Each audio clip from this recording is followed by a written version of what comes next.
Ça faisait la une du Blick hier en Suisse alémanique. Il est extrêmement facile de voler un véhicule de transport militaire de type Duro.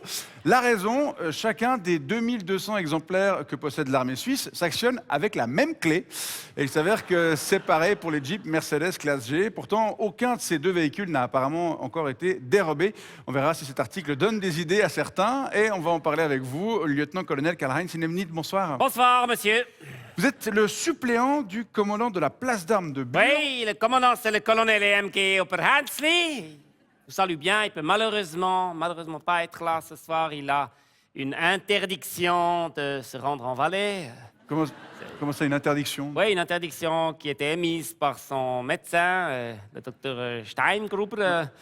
Oui, c'est à cause de ses problèmes de foie. Bref, on peut parler des Duro? Oui, bien sûr. Alors, donc, c'est vrai, ils ont tous la même clé. Oui, c'est juste.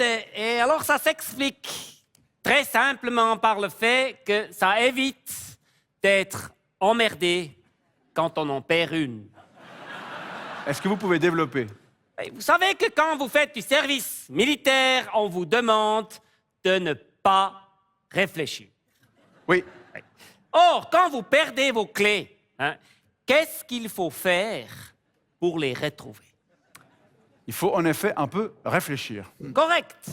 À l'armée, il y a très souvent une clé de Duro qui se perd. Vous savez, à cause de toutes les poches qu'on a dans la tête, à cause de tous les tiroirs qu'il y a partout dans les casernes, c'est vite fait d'en perdre une. Alors bon, quand ça arrive, certes, c'est l'occasion de faire un contrôle matériel, de demander à toute la compagnie de chercher la clé partout. Ça occupe une journée, c'est positif. Mais sans réfléchir, oui, c'est rarement efficace. Et alors, c'est pas un problème parce qu'il suffit juste de prendre la clé d'un autre Duro et le problème is solved. D'accord, mais il y a quand même beaucoup...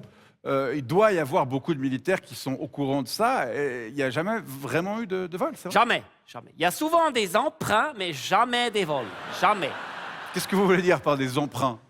Il y a beaucoup de militaires qui ont un double d'une clé de Duro à la maison, parce que c'est pratique. Oui, c'est pratique en cas de besoin. Il suffit de mettre sa tasse, que chaque homme un peu sérieux a dans son armoire. Bien sûr. Tasse, naturellement.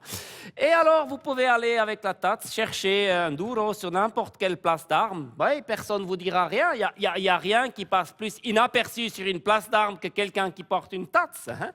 Oui.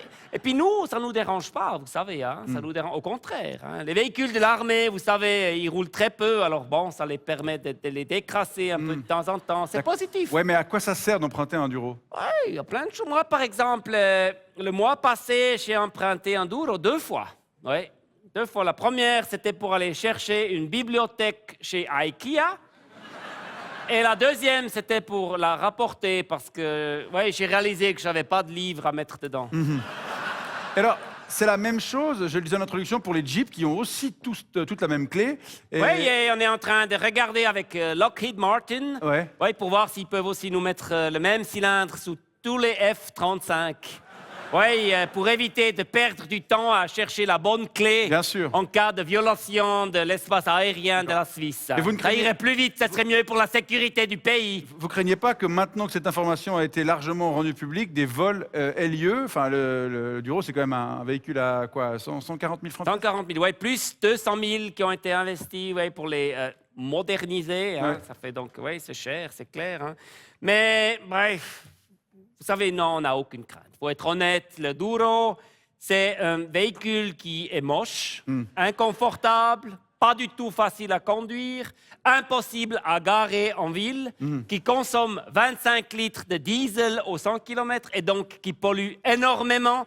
Personne serait assez con pour avoir envie de devenir propriétaire d'un véhicule pareil.